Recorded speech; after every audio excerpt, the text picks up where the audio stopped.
tarde, boa noite para vocês do Brasil, né? 6:30 da tarde na nossa querida nação. Hoje não estou sozinho, calma, meus amigos estão presentes. Hoje nós vamos falar sobre manipulações. E nós vamos ter aí várias manipulações a serem dissecadas por mim, Rogério e Silvio. E antes de começar esse nosso tema, eu vou convidar vocês a ver um vídeo de um livro escrito há mais de 70 anos atrás, mas que é muito, mas muito atual. Vamos lá, Silvão, toca o vídeo aí pra gente. O livro 1984, de George Orwell, embora ambientado em um futuro hipotético, serve mais como uma advertência sobre os perigos do totalitarismo e do controle governamental do que como uma previsão literal do nosso tempo. O livro explora temas como vigilância constante, manipulação da informação e supressão da liberdade individual, e da liberdade do pensamento crítico e analítico. Em 1984, Orwell descreve um regime totalitário. O livro retrata um mundo onde o partido controla todos os aspectos da vida, incluindo o pensamento e a linguagem. Vigilância constante. O grande irmão observa todos, e a tecnologia é usada para monitorar e controlar a população. Manipulação da informação. O partido reescreve a história e controla a verdade para manter seu poder. Supressão da liberdade individual. A livre expressão e o pensamento crítico são reprimidos, levando a uma sociedade homogênea e subserviente. Analogias com o presente. Embora não haja um paralelo exato entre a sociedade de 1984 e a nossa, é possível identificar algumas analogias como vigilância em massa. O uso crescente de câmeras de segurança e tecnologias de reconhecimento facial levanta preocupações sobre a privacidade e a vigilância em larga escala. Fake news e desinformação. A disseminação de notícias falsas e a polarização política podem ser vistas como formas de manipulação da informação, semelhantes às práticas do partido em 1984. Censura e controle da informação. A discussão sobre o papel das redes sociais e a moderação de conteúdo levanta questões sobre a liberdade de expressão e o controle da informação online. Questionamento histórico. Releitura de fatos históricos ou de temas cotidianos, forjando uma tentativa de explicações favoráveis à própria ideologia e de difamação a adversários. Vide as releituras sobre viés do nazismo, negação da escravidão e aquecimento climático. Importância do livro. Independentemente de suas previsões literárias, 1984 continua relevante por sua mensagem sobre os perigos do autoritarismo e a importância da liberdade individual, busca pela verdade. O livro nos lembra da necessidade de questionar o poder, proteger nossas liberdades e resistir à manipulação. Em resumo, 1984 não é uma previsão do futuro, mas uma advertência sobre os perigos do totalitarismo e da manipulação da informação, temas que ainda ressoam em nossa sociedade. Meus queridos Silvio e Rogério, seria George Orwell aí um Nostradamus? Porque qualquer semelhança aí com os Estados Unidos e Brasil Não é na mera atualidade, coincidência. não, talvez não seja mera coincidência. Boa noite, boa tarde para mim, né? Boa noite para você, Rogério e Silvio. É com vocês. Boa noite, pessoal. Boa noite a todos os entusiastas que estão nos assistindo nesse momento. Pois é, um momento estranho, né? Onde pessoas torcem para que uma taxação fora da lógica comum, do bom senso, prevaleça para ter a sensação de que eu sou o vencedor, né? Coisa louca, né? É isso aí, pessoal. Boa noite a todos. Boa tarde, Marcelo. Eu pego essa carona aí com o Silvio e eu fico indignado. Eu tô vendo gente vibrando com isso. E tem hora que eu me pergunto, será que essas pessoas não sabem que nós estamos no mesmo navio, indo de encontro a um iceberg?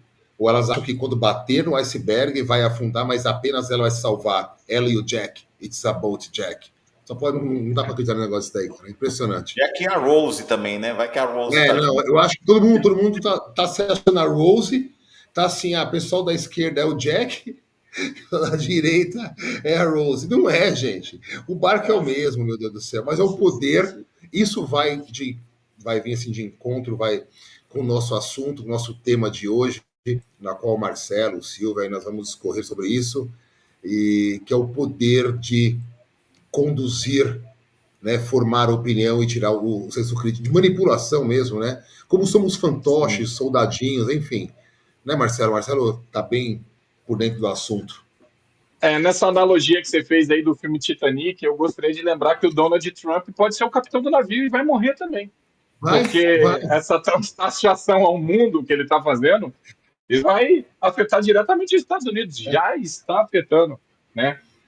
Os Estados Unidos aqui se encontra com metade da população com muito questionamento ao que o Trump está fazendo.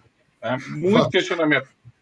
E é uma semelhança incrível com o Bolsonaro, né? Porque qual é essa semelhança? Aliados estão abandonando o Donald Trump. Claro, claro. Vide, né, o senhor Elon Musk, que até quer fundar um partido da América, né? Você Falou Aliás, que vê. o Bolsonaro, né? Hoje o Nicolas caiu fora, né, do barco.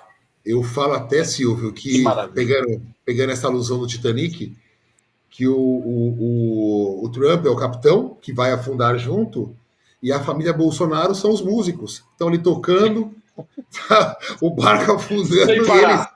sem parar. Não para, não. O barco afundando, eles tocam aí que vai dar certo. Esquece Sabe? que isso é mentira. É Isso aqui não mentira. afunda. Não olhe Isso pra não cima. afunda, não.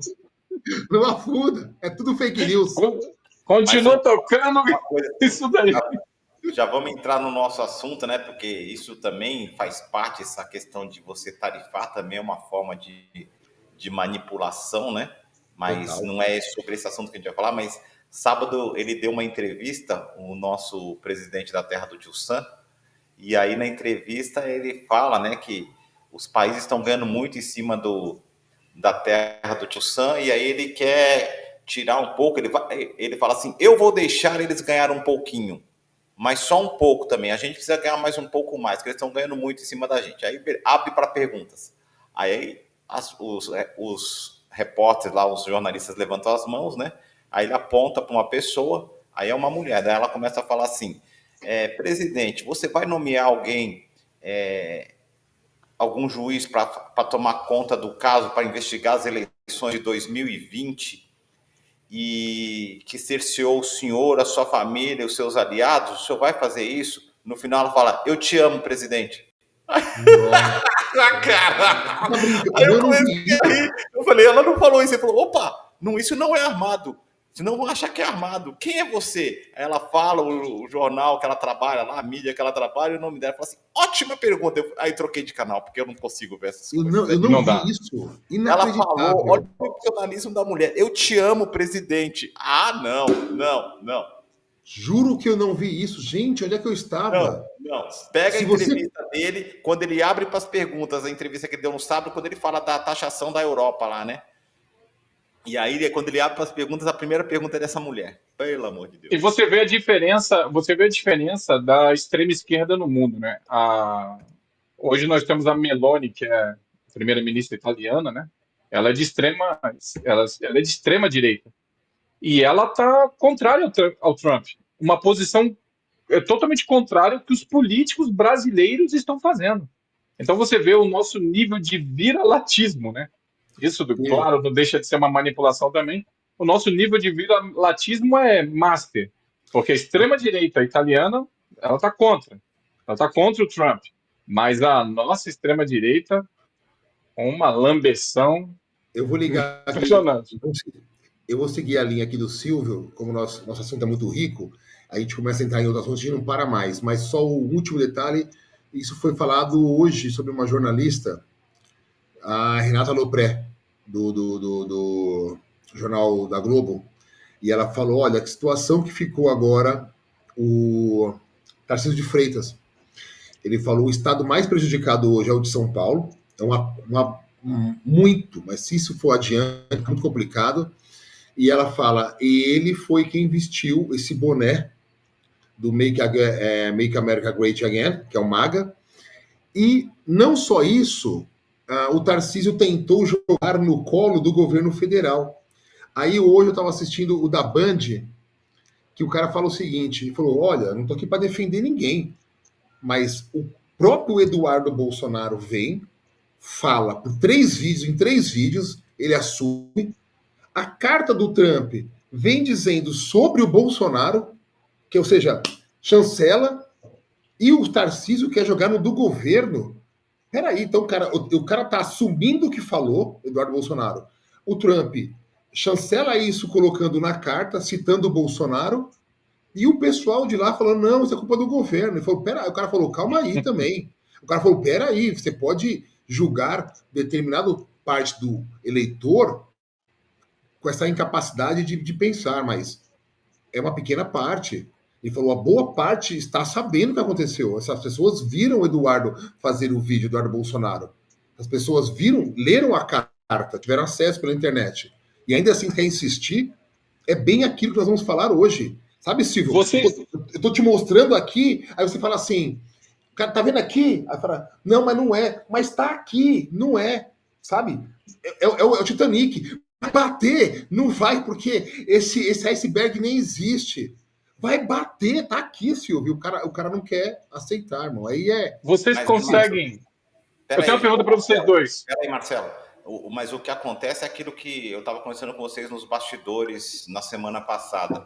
O que acontece é que o ser humano, e aí eu vou falar, não importa se posicionamento político, ele precisa vencer, ele precisa ter a sensação de vencedor, libera dopamina, libera adrenalina. Então ele sabe assim, olha, eu vou fazer uma situação hipotética, eu não estou dizendo que isso é real. Imagina que eu sou um cara com bastante grana no agronegócio e vou perder dinheiro com essa tarifação nos Estados Unidos, ou de outro tipo de segmento aqui no Brasil, e vou perder dinheiro. Aí eu falo assim, não tem problema, é bom perder um pouquinho, não tem problema se eu perder. O importante é que tirar quem é que está lá no governo, se é que ele gosta ou não, tirar, e aí eu tenho a sensação internamente, é inconsciente, de vencedor, entendeu? Então, assim, muita gente está torcendo, mesmo que seja prejudicada, para poder ter a sensação de vitória, entendeu? Assim, é um negócio maluco. Vamos lá, Marcelo. Mas o que você está falando tem total a ver com o livro 1984. O que tem sido feito ao longo aí de alguns anos é a tentativa de tirar o senso crítico analítico das pessoas, de você julgar o que é certo e errado, e a manipulação que estão fazendo com vocês. Eu tenho uma pergunta para fazer para vocês dois. Vou criar uma história aqui. Você imagina um deputado federal americano do estado do Missouri. Esse cara vai para a China e de lá da China pede, olha, China, taxe os Estados Unidos, crie embargos para os Estados Unidos, joga uma bomba atômica nos Estados Unidos, faça isso, porque lá não tem democracia, porque prenderam um amigo meu estudante. O que vai acontecer com esse deputado federal americano quando ele voltar aqui para os Estados Unidos? Me fala.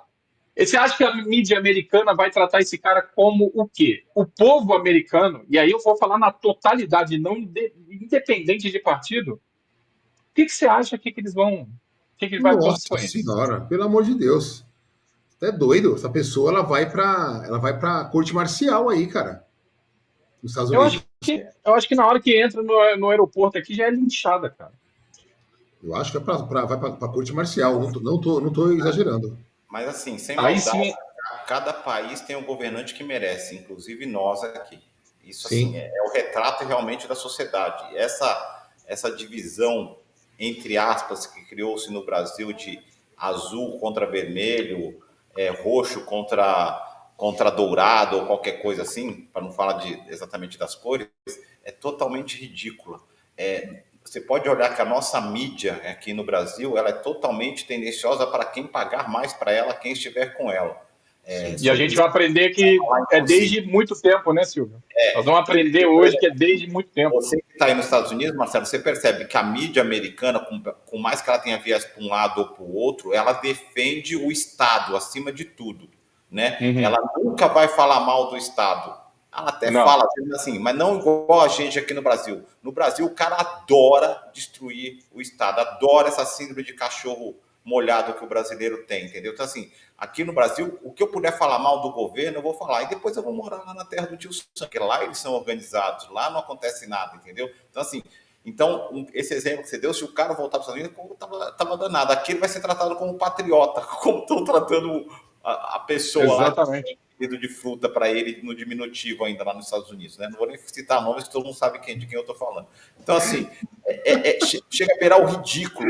O cara ganha ainda como um deputado, está lá como deputado licenciado, já está há mais de 6 meses fora do seu país, onde ele se vendeu para defender o país no Congresso. Eu vou defender você, povo, tal, e o cara fugiu. Vamos lá, ele fugiu, não tem outra palavra, ele fugiu. Você não está gostando do que eu estou falando, mas é a verdade, ele fugiu, entendeu? E ninguém quer falar, ai não, ele foi lá que está defendendo interesses do nosso país. Bullshit. Fugiu. Fugiu. Fugiu mesmo, essa é a verdade, não tem conversa não. Exatamente isso.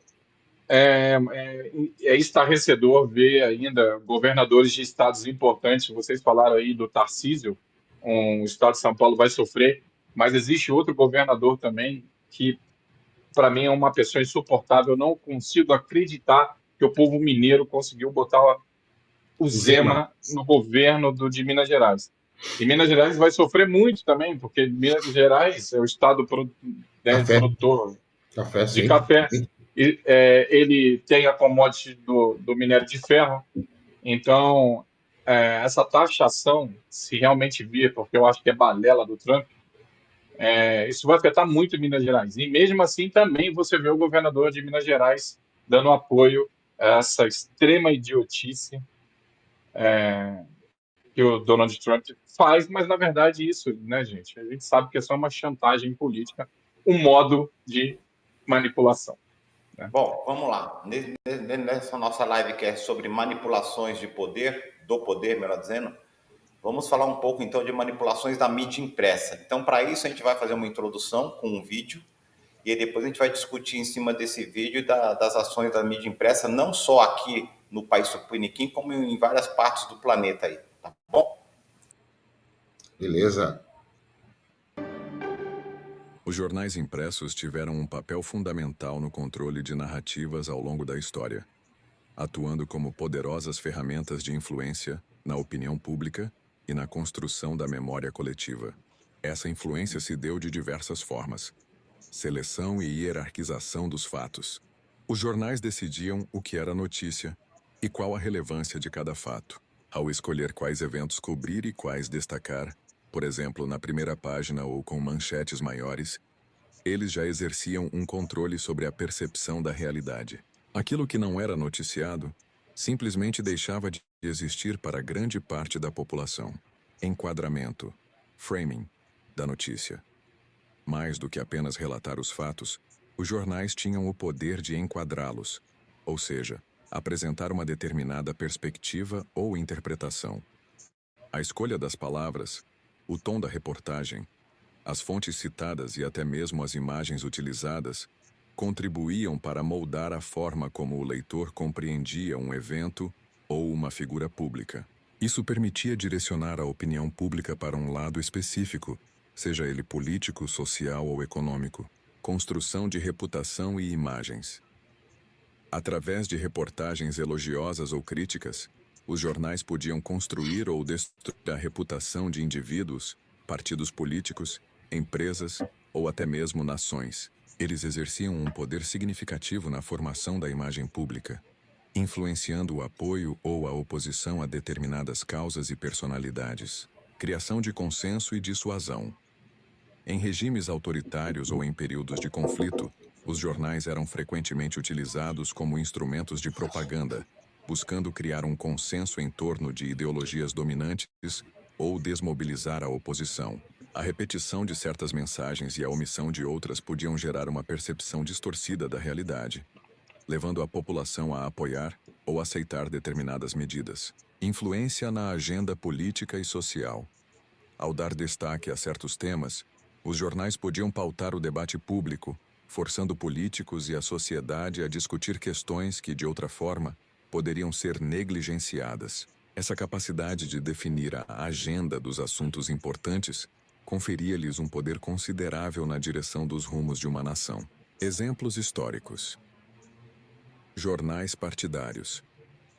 No século XIX e início do XX, muitos jornais eram diretamente ligados a partidos políticos e serviam como porta-vozes de suas ideologias, atacando adversários e promovendo suas próprias bandeiras. Guerra Hispano-Americana, 1898. Jornais como o New York Journal, de William Randolph Hearst, e o New York World, de Joseph Pulitzer, são frequentemente citados por seu papel no jornalismo amarelo, que, através de notícias sensacionalistas e muitas vezes exageradas, inflamou o sentimento público a favor da guerra. Regimes totalitários. Em regimes como a Alemanha nazista ou a União Soviética, os jornais eram totalmente controlados pelo Estado e serviam como ferramentas de propaganda maciça, disseminando a ideologia oficial e suprimindo qualquer dissidência. Embora a ascensão da televisão e, mais recentemente, da internet e das redes sociais tenha diluído parte do poder hegemônico dos jornais impressos, seu impacto histórico na formação e controle das narrativas é inegável e moldou significativamente a percepção da realidade ao longo de gerações. É isso, senhores. E aí? É isso aí. Cara, A gente, nunca foi tão atual. É o que vivemos. Rogério, a gente, né, para dar ênfase aí a esse vídeo, a gente pode começar falando aí da manipulação da mídia em algumas guerras, né? E aí é um assunto que eu conversei já com o Rogério há anos atrás, Foi. sobre como os Estados Unidos entrou na Primeira Guerra Mundial, né? O motivo aqui nos Estados Unidos, a mídia era totalmente contrária aos Estados Unidos entrar na guerra. Além da mídia, também a gente tinha a população que não queria que os Estados Unidos se metesse na Primeira Guerra Mundial. Estou falando da Primeira Guerra Mundial. Sim, sim, sim. E o Congresso também, aqui para os Estados Unidos atacar um país, ele precisa ter autorização do Congresso. Inclusive, o Trump, quando ataca agora o Irã, ele foi muito questionado. Alguns senadores e deputados chamaram ele, convocaram ele no Congresso, ele não foi, para dar explicações do porquê atacar o Irã sem permissão do Congresso. Isso é uma coisa muito importante aqui nos Estados Unidos, mas que o George Bush tinha quebrado essa regra e aí Foi. Obama também quebrou atacando. Ele não atacou diretamente o Paquistão, né? Mas ele fez uma operação dentro do Paquistão para poder matar o Osama Bin Laden. Isso. E agora o Trump atacando o Irã. Então, na Primeira Guerra Mundial, o que os Estados Unidos queria entrar na guerra, né? Os ricos americanos, porque guerra dá dinheiro. Guerra é uma coisa que move economias. Dá muito dinheiro. Exatamente, as grandes famílias americanas queriam entrar na guerra. E como foi feito isso? Eles tinham um navio aqui, um transatlântico chamado Lusitânia, e esse transatlântico ia para o Reino Unido. E o que eles fizeram no transatlântico? É lógico que o transatlântico ia com pessoas para atravessar o Oceano Atlântico. Porém, os Estados Unidos começou a jogar chapa de ferro, munição, explosivo dentro dos porões do navio, para poder, de uma certa maneira, fazer um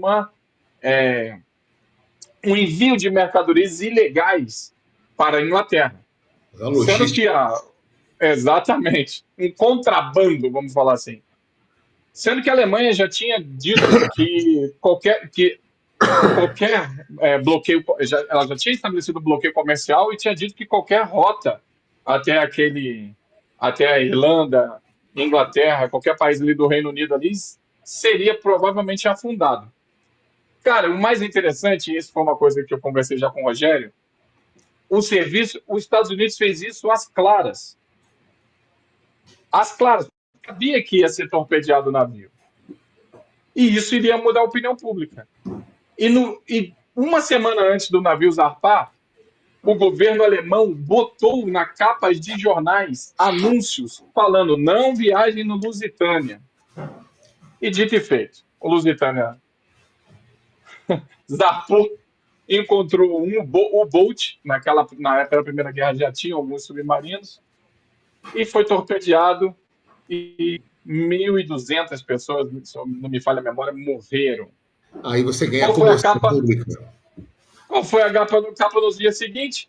Afundaram Lusitânia, mataram americanos, infâmia, e blá, blá, blá, blá, Aí blá, blá. você Mas na alimenta hora... aquela coisa do patriotismo, você mexe com a comoção Exatamente. pública, mataram americanos, famílias americanas, você já pega isso e fala, vamos lá. Aí você chega lá no Congresso, está aprovado já. Está aprovado. Saiu de 72%. 72% dos americanos eram contrários aos Estados Unidos entrar na Primeira Guerra Mundial. Inverteu. No dia seguinte, foi quase 100%. 96% era a favor dos Estados Unidos entrar na guerra. Então, daí vocês tiram como manipulações, aí no caso, tanto política, mas como de mídia, né? E naquela época a gente está falando... Não se espantem. Não se espante se isso acontecer de novo agora, como aconteceu. Você vai falar depois que é algo talvez similar aconteceu na Segunda Guerra. Não se espante se acontecer de novo isso lá na terra do tio Sam, ou aí na terra do tio Sam. Eles usarem algum artefato para poder justificar uma invasão americana no Oriente Médio. E deixa eu fazer uma pergunta para vocês, então, para você, Marcelo e Silvio. Nós não tivemos isso no 11 de setembro? Muita gente disse que sim, né, Rogério? Muita gente disse que sim. Você quer falar para mim que os caras tomaram os aviões com uma certa facilidade, invadem o espaço aéreo e vão para as Torres Gêmeas. E o engraçado é que o avião que ia para a Casa Branca, ele foi abatido. Será que não foi? Exatamente. O que você ganha com isso? Comoção. Você ganha opinião pública. E é o que o Marcelo falou. A guerra, ela é extremamente rentável, gente. Dá muito, muito, muito dinheiro. Reconstruir um país dá muito dinheiro, muitas oportunidades. Você, na invasão ao Iraque, qual foi o motivo de ter invadido o Iraque? Armas de destruição em massa fotografadas pelo bombardeiro. E essas armas de destruição em massa eram apenas canos de transmissão de petróleo, né? Então, você vê o papel, né, fundamental, Rogério e Silvio, da mídia nisso, né? Que é o que a gente está falando. Então, você pegou os jornais da época, nós estamos falando de 1910 a 1920, onde 90% das pessoas se informavam por jornais e revistas. Então, tinha um alcance muito grande e, assim, a credibilidade disso era inabalável. Era mesmo. Então, para você usar isso como uma forma de manipulação, era muito fácil, não é, Silvio? A mídia impressa era muito forte, né? Era realmente... Depois aqueles que têm 35 mais vão lembrar que aqui no Brasil, ou 40 mais, acho que 40 mais. 40 mais. A mídia impressa muito forte, inclusive revistas, né? Muito fortes aí, não vamos citar nomes. Já citei. Revista do segmento A, B, C, D, E, que davam tendências, né? Então é bem interessante. Assim como a gente pode extrapolar a questão da mídia, mesmo a gente começou lá de trás na Primeira Guerra, para um movimento que aconteceu aí há poucos meses atrás, poucos meses não, já tem mais de um ano, é claro, né? Mas não tem um ano. Que uma fronteira de dois países, né? Entraram de parapente, trator e motocicleta tipo CG-125, em um dos países com maior segurança por tecnológico de vigília, não viu nada. Estranho, né? Muito estranho. Logo depois disso, ganhou no conto, né? O parlamento desse país, logo depois dessa invasão, com todo o apelo da sociedade, se mobilizou, porque você ganha opinião pública, comoção pública, você ofendeu, a questão vem a parte do patriotismo, o parlamento rapidamente autorizou para ele devolver, retaliar e destruir. Né? E uma comoção pública não só no país Israel, né? Uma comoção pública mundial. Porque a gente tem uma ignorância em relação a Gaza A gente acha, ali em Gaza vivem, né, viviam, né, 2 milhões de palestinos em 35 quilômetros de faixa. É Absurdo. uma área densamente. Aquilo lá, na verdade, é um campo de concentração, né, porque as pessoas são proibidas de sair e de entrar. E a gente tem uma falsa impressão que vivem 2 milhões de terroristas naquele lugar. É. Né? Porque é o que vende, é o que a mídia vende para nós. Mas também, porque é exatamente o que vocês estavam falando, a justificativa tá vendo? Abriram a fronteira, entraram lá, invadiram esses terroristas malditos, e não é assim. Claro que Não é não. assim. Ô, Marcelo, você está O dizendo Hamas nem terrorista é considerado. a mídia ocidental, aquela que nós aqui desse Sim, lado aqui estamos assistindo, né? Que ela é predominante, né, Silvio? Consumindo e blá blá blá. Mas temos que lembrar também, né, que o conto é contado conforme do meu interesse, certo? A Sim. história, claro, eu óbvio. aumento, dou ênfase, tiro a ênfase conforme o meu interesse. Como, por exemplo, vocês estão acompanhando todo mundo, mesmo na mídia ocidental, dando aquela notinha de rodapé sem querer falar muito, atacam-se pessoas na fila para pegar comida lá. Então o cara tá É lá, já tá com tudo arrasado, já tá tudo absurdo. nas pedras para reconstruir e ganhar uma grana, né? Já tá tudo detonado, né? E aí vai lá e a pessoa tá lá para pegar uma marmitinha para tentar fazer a sua subsistência, já não tem pai, já não tem mãe, já não tem Não. irmão, já não tem mais nada, já não tem casa, já não tem escola, já não tem posto de saúde, já não tem mais nada. Aí vem e joga um bicho em cima das pessoas que estão comendo, da ajuda Gente, humanitária lá. Então, assim, e cê, aí, não, mas nós estamos fazendo interdição. Quem é terrorista, então? Eu não estou dizendo quem é, mas quem é o terrorista, então? Também, né? não, Ou claro. também. Vocês já pararam para pensar que morreu 12% da população palestina de Gaza? Foi morta.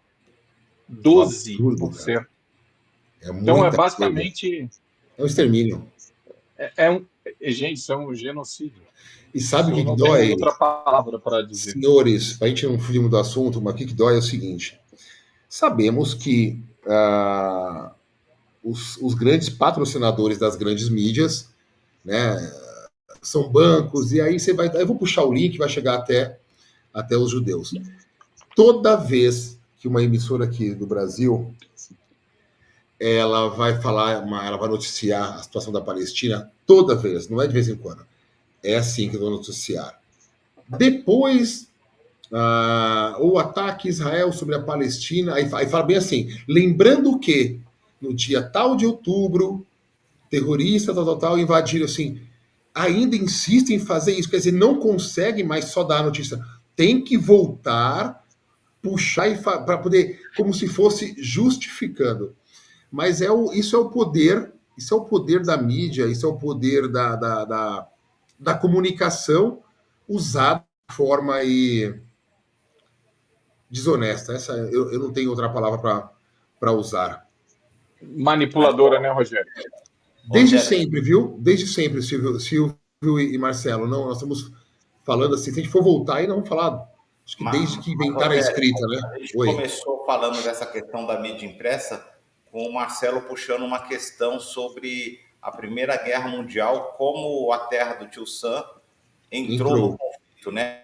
Mas, como pau que bate Chico também bate em Francisco, né?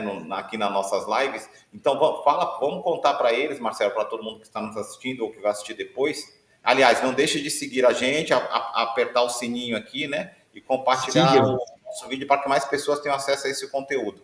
Vamos falar para eles, Marcelo, também que na Alemanha nazista também usou-se a mídia, que fala um pouco no vídeo, para poder favorecer a ideologia que eles queriam pregar. Exatamente. Quando o papel da rádio, que a gente vai falar o próximo, né? O próximo tópico nosso é rádio, mas vamos falar primeiro da mídia impressa. A mídia impressa alemã também ela foi totalmente dominada. Quando o Hitler ascende ao poder, ele coloca um menininho lá, ministro da propaganda nazista, o senhor Goebbels, o famoso Goebbels. Famoso Goebbels aqui. Ele Ele, foi copiado por um brasileiro aqui, viu? talvez sim. Talvez. Talvez sim. Tentaram. Uma cópia Shopee. Essa criança, ele tomou de assalto basicamente a toda a mídia impressa alemã. Quem não fomentasse as notícias que o partido queria, ia para campos de concentração. Era simples assim. o plata ou plomo, né? como, como dizia nosso querido Escobar. E, cara, a mídia nazista, ela teve um papel fundamental na tentativa de catequização dos alemães naquela época. E que foi muito competente, né? Muito competente. Como mídia manipuladora, muito competente. Para você ter ideia, Goebbels chegou a incentivar a criação de um jogo de tabuleiro chamado Judenhaus. Esse jogo, cara, era um jogo de tabuleiro onde vencia quem capturava mais judeus e deportava eles. Para você ter ideia do nível de manipulação e a tentativa, né, de colocar na população, sobre, né, obviamente, a influência da mídia, esse ódio aos judeus. E não só o ódio aos judeus, né? Também a supremacia da raça ariana, mostrar como os alemães eram superiores. Inclusive, tem um episódio histórico, olímpico, no Estádio Olímpico de Munique, onde Jesse Owens vence ele vence o campeão alemão. O silêncio do Hitler, estádio. o silêncio do estádio. Hitler nem desceu para dar a medalha para Jesse Owens, né? Ele esperava que o alemão ganhasse. Se eu não me engano, acabou ficando em terceiro lugar. Ouro e prata ficaram com os Estados Unidos. E toda essa prática desse semitismo e desse racismo dos nazistas na Segunda Guerra adivinha muito da mídia. Eles tentavam fazer a população seguir toda a cartilha nazista com isso, né? Com a coerção e a coazão, essa tentativa de informar a população através de jornais e rádios. E a gente vai aprender também que tem uma coisa interessante sobre a rádio nazista. E, cara, esse medo, né, de se você ser contra esse sistema totalitário, você vai ser punido, né? E isso, Marcelo, eu queria pegar uma carona que você está falando, Marcelo, que foi perfeito isso, né? Tem uma coisa que a gente tem que destacar, que nós estamos falando de uma época que mesmo em países que já eram ali considerados desenvolvidos, é o caso de uma Alemanha, você tinha ainda uma certa taxa de analfabetismo. E que a leitura, isso muito mais em países como o Brasil, tá, gente? Isso talvez mas não seja um bom exemplo para a Alemanha. Mas o papel da mídia impressa em países como o Brasil, países na época bem menos desenvolvidos, eles tiveram um apelo que é um apelo da elite. Poucos sabiam ler mesmo. Então, assim, quem lia era basicamente a elite, tinha o acesso à leitura, a condição de saber ler. E você, logo nesse momento, essa mídia serve para você criar uma camada social de dominância. Porque isso é a história do Brasil e de muitos países desenvolvidos e também países desenvolvidos. É a elite começa a ter o acesso à informação, ela é moldada a ter aquela opinião, o senso crítico, e ela retransmite como em forma de dominância. Isso é uma Só coisa... complementando o que você falou, Rogério, você lembra que cidades do interior tem aqueles coretos aqui no Brasil, né? Isso também é difundido pela Europa. Ali servia para várias coisas, não só concertos musicais, mas também muitas pessoas iam lá e faziam oratórias para o público, né? Porque isso era comum, né? Isso, inclusive, é comum na Inglaterra. Os políticos da Inglaterra, eles são obrigados a irem nos distritos onde eles foram eleitos e discutirem política com a população.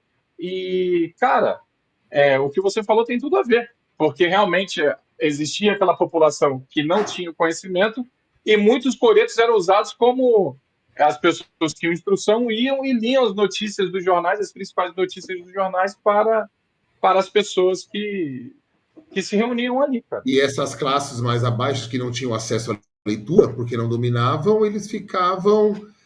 eles apenas seguiam o que os que tinham acesso falavam. Então a pessoa lia uma matéria, entendia, ela transmitia de um jeito.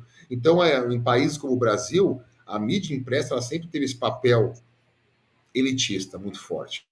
Claro que depois ela vai ser mídia televisiva e assim vai, mas sempre dentro de uma questão elitista. Isso no Brasil ainda isso se reflete até os dias atuais. Na própria Segunda Guerra Mundial, a gente pode pular mais um episódio nosso. Como é que os Estados Unidos entrou? Uma pergunta para o Silvio aqui, vestibular. Como os Estados Unidos entrou na Segunda Guerra Mundial, Silvio? Eles estavam todos assim, tristes, enchendo de armamento. Várias indústrias deixaram de produzir os seus produtos para começar a produzir balas, balas não doces, né? Armamentos. Uma empresinha pequena que começa com F, termina com D, que entra com motores na Fórmula 1 ano que vem, começou a fazer aviões para a guerra. Outra que começa com G e termina com M, começou a fabricar bala para tudo quanto é lado, para armamento, né? E aí eles estavam lá num dia de verão bonito e começaram a vir uns loucos japoneses com os aviões e começaram a se jogar em cima deles. Que triste, destruíram uma das nossas maiores frotas em Pearl Harbor. Pearl Harbor. É exatamente. Nacional, aqueles grandes navios de guerra afundando, ancorados, afundando, e todos tristes, e os japoneses grandes culpados. Vamos aniquilar com eles e com todo esse domínio alemão. Novamente, a comoção pública. Novamente, exatamente. Você desenha o patriotismo. E nesse ponto, temos que dar mão à palmatória. Os americanos são muito bons. Não à toa são os pais do marketing. Eles são muito bons em ganhar a comoção pública. Tem um amigo meu que ele fala o seguinte. Ele fala, Rogério, uma das sociedades mais burras que você vai ver no mundo é a sociedade americana. Ele fala isso, ele fala, Rogério, ele mora aí, né? Ele é amigo do meu primo. Fala, eles são burros mesmo assim, tipo, de pouca informação, mas eles não são culpados. Quando você chega lá e pergunta para um americano qual é a capital do Brasil, que ele fala Buenos Aires, não é somente ignorância. Eles não são culpados, porque eles são moldados a achar que são o centro do mundo. Então, é muito fácil você moldar a opinião de um americano. Olha, eu diria que é mais fácil do que no Brasil. E olha que o Brasil não fica atrás.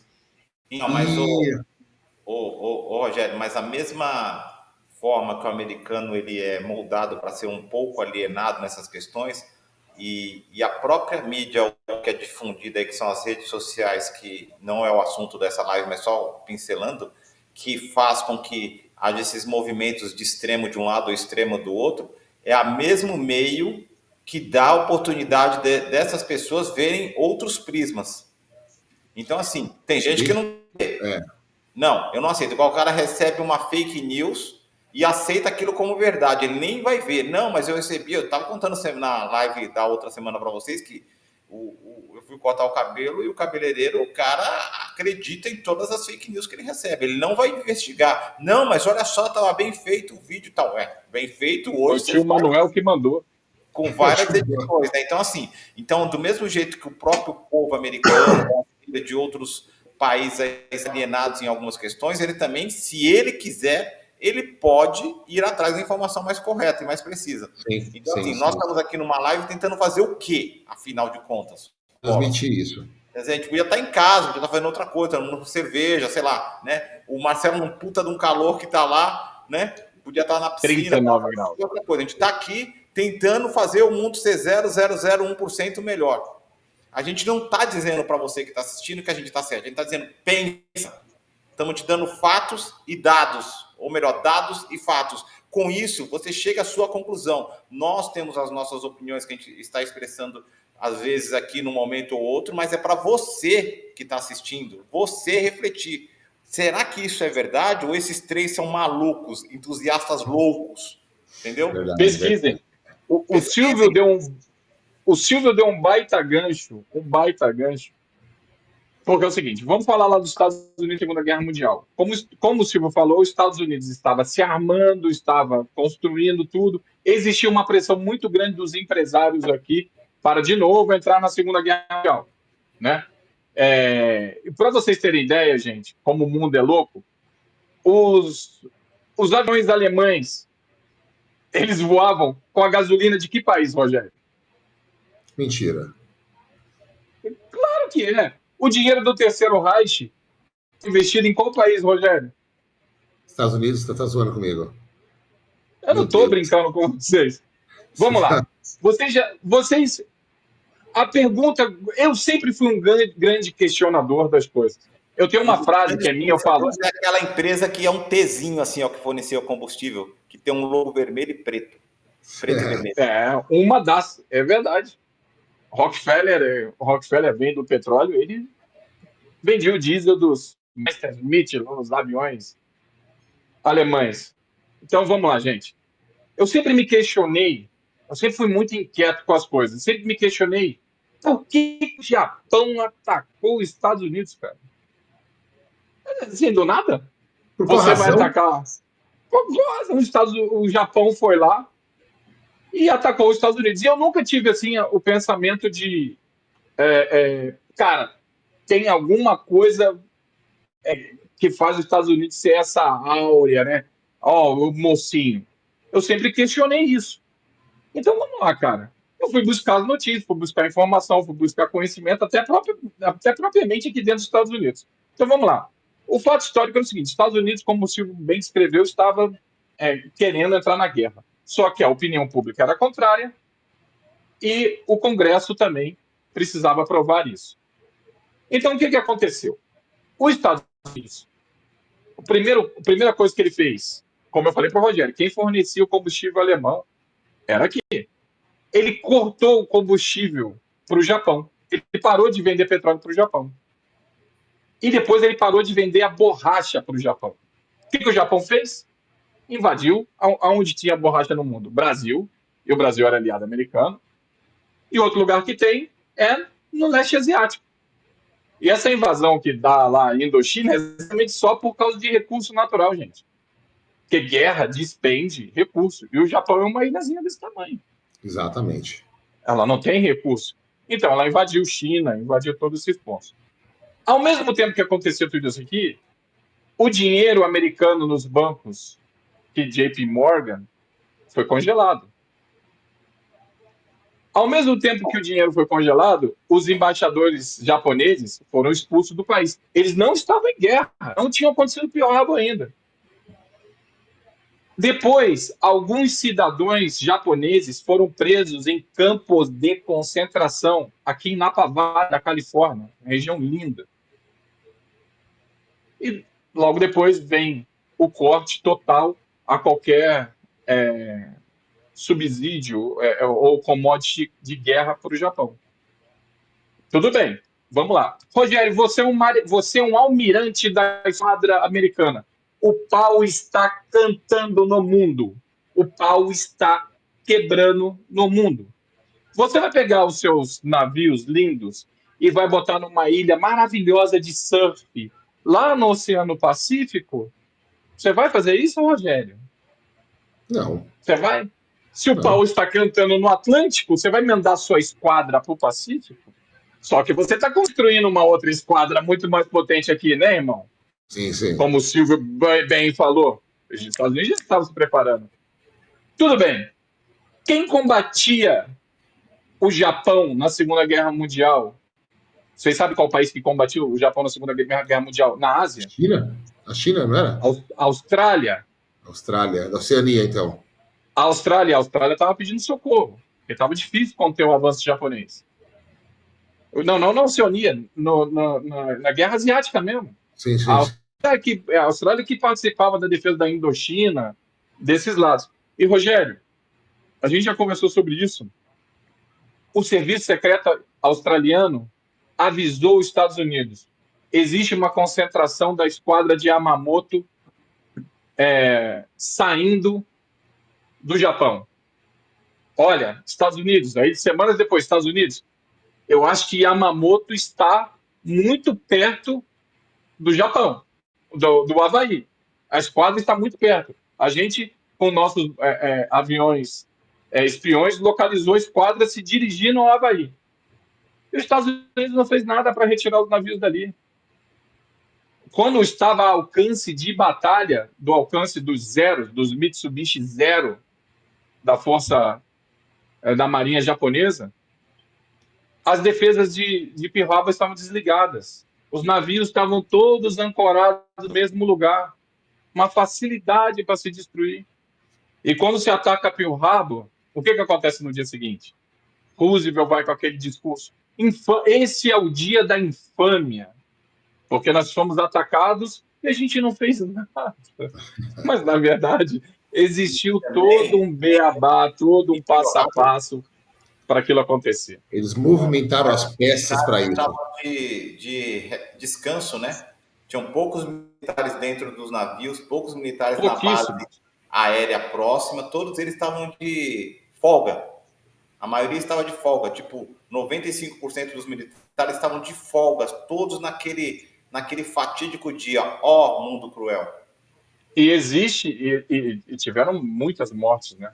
Foram muita gente foi morta naquele dia. Se eu não me engano, o USS Alabama tinha uma tripulação considerável nos mares do porto aquele dia. E assim, pessoas foram assassinadas, pessoas morreram, assim como no 11 de setembro, que o Rogério bem lembrou, em prol dos Estados Unidos entrar na guerra.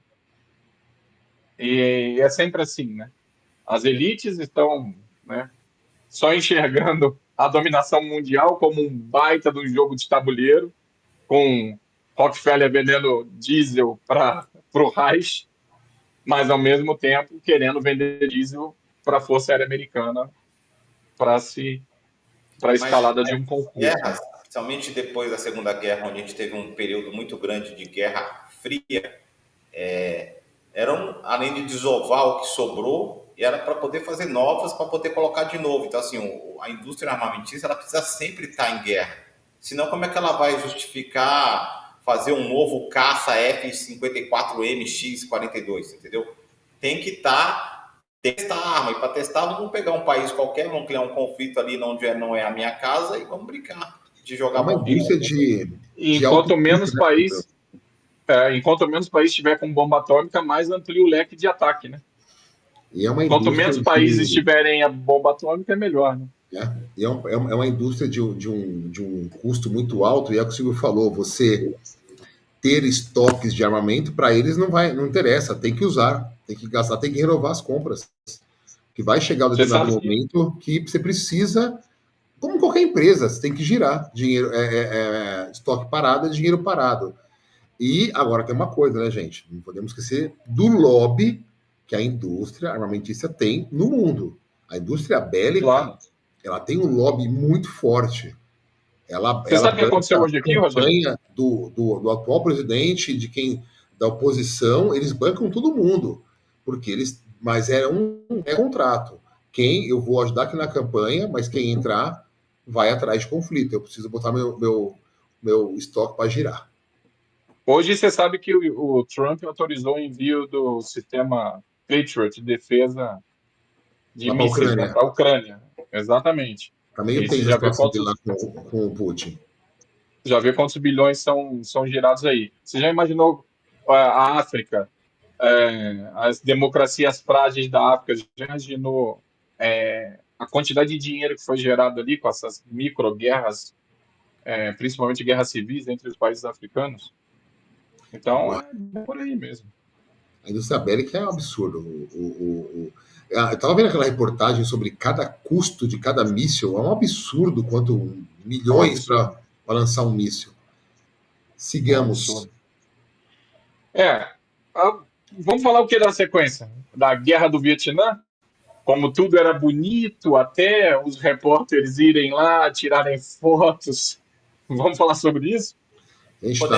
Também já podemos falar das manipulações na política, né? Porque também a manipulação na guerra também não deixa de ser uma forma de manipulação política, né? Totalmente política. Não, exatamente. Cara, só falar rapidamente, cara, tudo era bonito na Guerra do Vietnã. Aqui também a mídia americana era a favor da Guerra do Vietnã. A mídia não, desculpa, a população americana, que a opinião pública era favorável, até começar a receber os primeiros caixões com bandeiras, né? Quando as famílias começaram a receber as bandeiras e a mídia foi autorizada a viajar para lá, e isso para o governo americano foi terrível, porque eles imaginaram que ia ser mais uma propaganda patriótica, mas a guerra lá foi terrível. E ela foi televisionada, ela teve fotos, inclusive tem uma foto maravilhosa, como é que eu falei um negócio desse? Uma foto Maravilhosa foi uma palavra terrível. Não, mas acho que você quis É falar uma maravilhoso, foto. assim, o registro foi muito importante.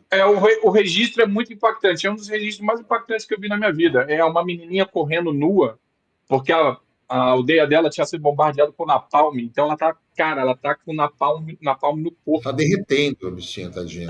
Cara, é horroroso essa foto. Essa foto, eu estive no Museu do Holocausto. Cara, essa foto é tão impactante quanto as fotos do Holocausto, cara.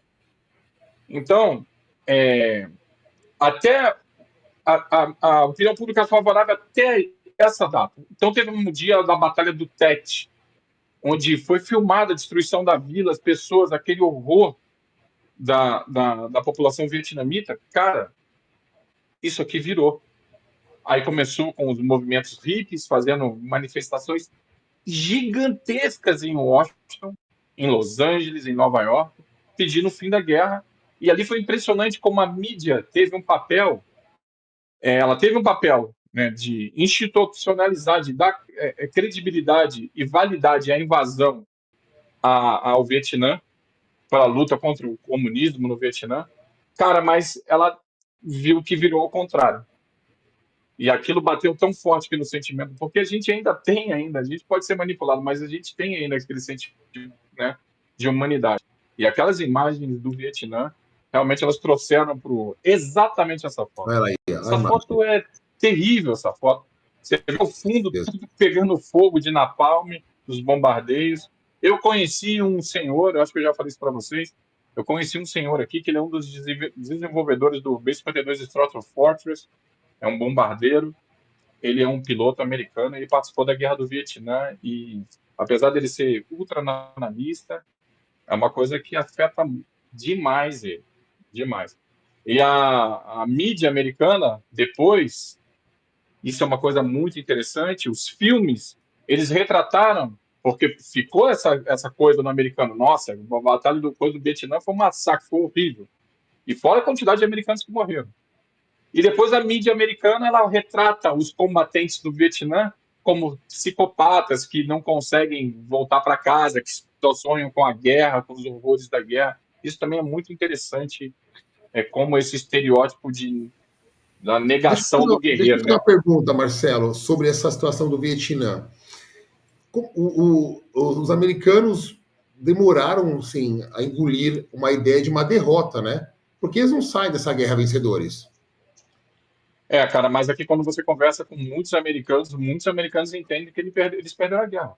Eles perderam a guerra, porque eles saíram Porque de lá. mexe muito com o orgulho deles, né? Eles perderam essa guerra. Sim, Como é que perderam. isso para eles é uma coisa assim, muito difícil, né? Deles, mas houve uma É um parte tabu. da mídia, uma parte da imprensa, que até hoje insiste em dizer que não, que eles saíram vencedores. O que não foi verdade. Uma amiga minha visitou recentemente o Vietnã, até postou agora no Instagram as fotos. Ela foi naqueles lugares onde eles tinham aquelas do chão, que eles fizeram um monte de caminhos por debaixo da Sim. floresta, uma floresta úmida, e que eles saíam e faziam as emboscadas. Mas até hoje, parte dessa imprensa, né, a gente está falando muito aqui de imprensa, de manipulação, de formar opinião, ainda tenta passar uma ideia de que não foi uma derrota. Mas foi. Isso deve mexer Foi uma demais com derrota. o orgulho dos Foi. americanos. Né? Senhores, Foi uma mudando um derrota, sem dúvida nenhuma. pouquinho o disco aí, né? Vamos falar agora um pouquinho do nosso país aqui. Aconteceu algo também que houve uma manipulação, na opinião de vocês, em 1964, que algumas pessoas chamam de Total. golpe, outras pessoas chamam de intervenção que salvou o país, outras pessoas chamam que os militares nos livraram daqueles caras que iam comer criancinhas. Marcelo, discorra sobre o tema. Vocês acham que houve algum tipo de manipulação nessa época aí? E houve alguma manipulação com o presidente da época? Cara, total. Quando o Lula. É óbvio que o Lula não tem nada a ver com 1964, mas quando o Lula ganhou o poder, eu tive aquele medo dele não assumir. Não assumir, não conseguir governar. E aí eu acho que o Lula, quando fez aquela carta ao Brasil, que ele fala mais de empresariado do que de povo, eu acho que ele quis dar um recado para quem realmente domina o nosso país. Cara, em 1964, João Goulart, ele incomodou demais a elite, né? Porque ele estava disposto a fazer reformas sociais, que nada tinha a ver com o comunismo. Eu acho que tinha a ver mais com o social-democrata, né? Claro, claro. Com a expansão de alguns direitos e a tentativa de fazer as camadas mais populares terem um avanço, né? E, cara, é impressionante como, ajudado por esse país aqui também, né? Óbvio, mas é impressionante como o discurso anti-esquerda, vamos chamar assim, ele ganhou uma proporção muito grande e com a ajuda do rádio e da mídia impressa, né?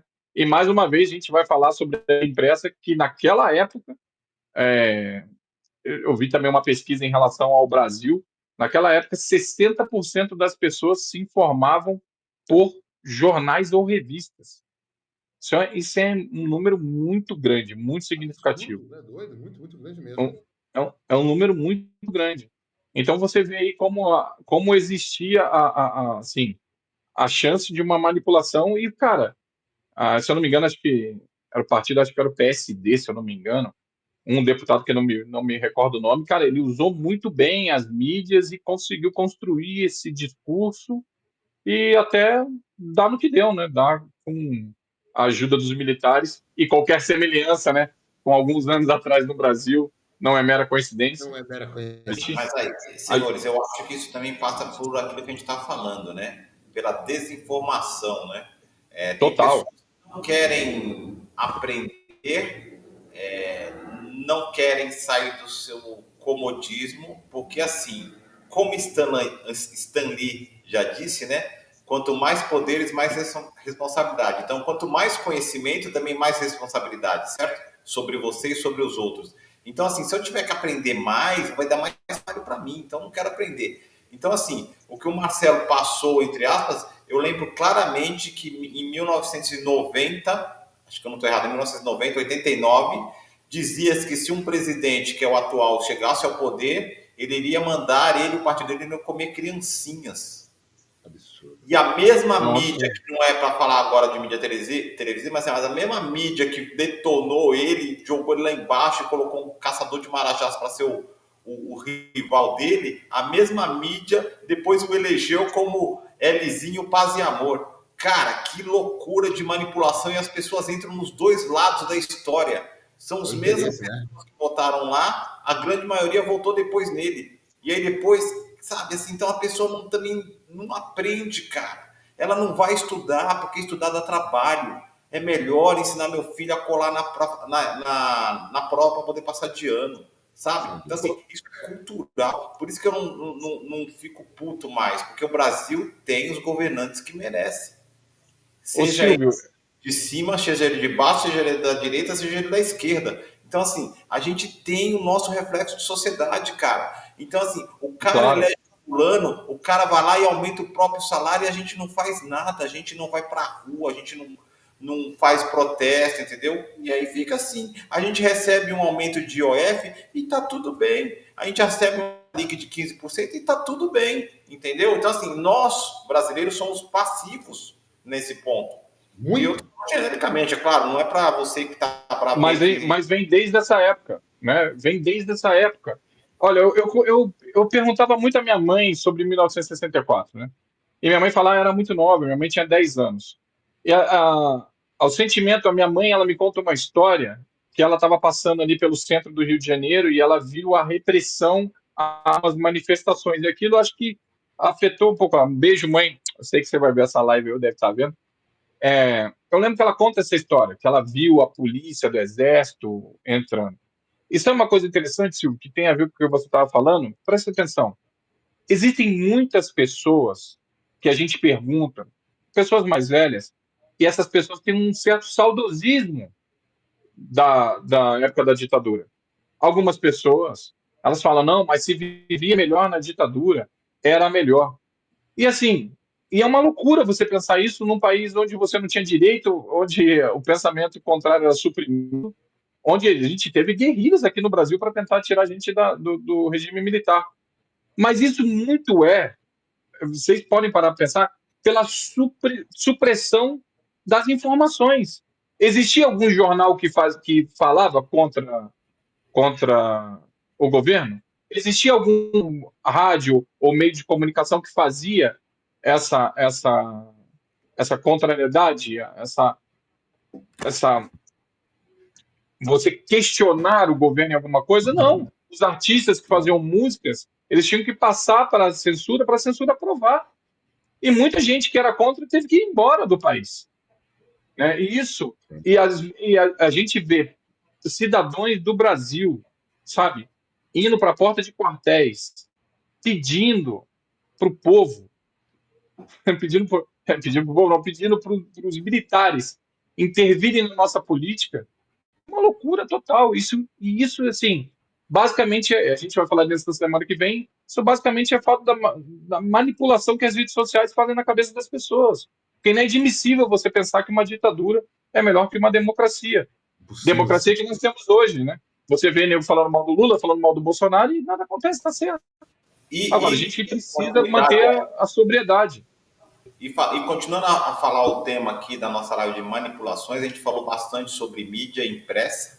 Vamos falar de outra super importante, que é o rádio. Então, para isso, eu vou colocar um vídeo aqui para vocês assistirem e depois a gente vai aos comentários. Tem muita importância o rádio, cara. O rádio é uma das invenções mais transformadoras do século XX, tendo desempenhado um papel fundamental na comunicação, na cultura e na política. Sua história, desde a sua criação até os dias atuais, revela uma trajetória marcada por inovação, impacto social e também por controvérsias relacionadas à manipulação e controle da informação. A história do rádio começa no final do século XIX, com os avanços na transmissão de sinais de áudio sem fio. Em 1895, o inventor italiano Guglielmo Marconi realizou a primeira transmissão de sinais de áudio, estabelecendo as bases para a comunicação sem fio. Nos anos seguintes, o desenvolvimento de tecnologias de modulação de voz e som permitiu que o rádio fosse utilizado para transmissões audíveis, inaugurando uma nova era de comunicação instantânea. Na década de 1920, o rádio começou a se popularizar de forma massiva. As primeiras estações comerciais surgiram nos Estados Unidos e na Europa, permitindo que o público comum acessasse notícias, música, entretenimento e informações em tempo real. Desde suas primeiras décadas, o rádio desempenhou um papel central na disseminação da cultura. Ele possibilitou a democratização do acesso à música, ao teatro, às notícias e às manifestações artísticas, muitas vezes levando cultura a regiões remotas e populações marginalizadas. Programas de música popular, radionovelas, programas de entrevistas, debates e transmissões de eventos culturais tornaram-se parte do cotidiano de milhões de ouvintes. Na década de 1930, por exemplo, o rádio foi fundamental na popularização do jazz, do samba, do radioteatro e dos grandes concertos ao vivo. Além disso, o rádio também ajudou a criar uma identidade cultural nacional, promovendo valores, tradições e histórias locais e nacionais. Com o crescimento de sua audiência, o rádio também se tornou uma poderosa ferramenta de propaganda política. Governantes e líderes perceberam seu potencial para influenciar opiniões, mobilizar massas e consolidar o poder. Durante a Segunda Guerra Mundial, os rádios foram utilizados para transmitir mensagens de guerra, discursos de líderes, propaganda de guerra e notícias controladas pelos governos. O discurso de figuras como Franklin Roosevelt, com seus famosos fireside chats, conversas ao exemplifica como o rádio foi utilizado para criar uma conexão direta com o povo. Na Alemanha, Adolf Hitler usou o rádio como ferramenta de manipulação, disseminando propaganda e ideologia de forma massiva. A emissora de rádio estatal, a Volksempfänger, tornou-se símbolo da propaganda nazista com transmissões que reforçavam o ódio, o nacionalismo extremo e a militarização. No Brasil, o rádio também foi usado para promover campanhas políticas e fortalecer a identidade nacional.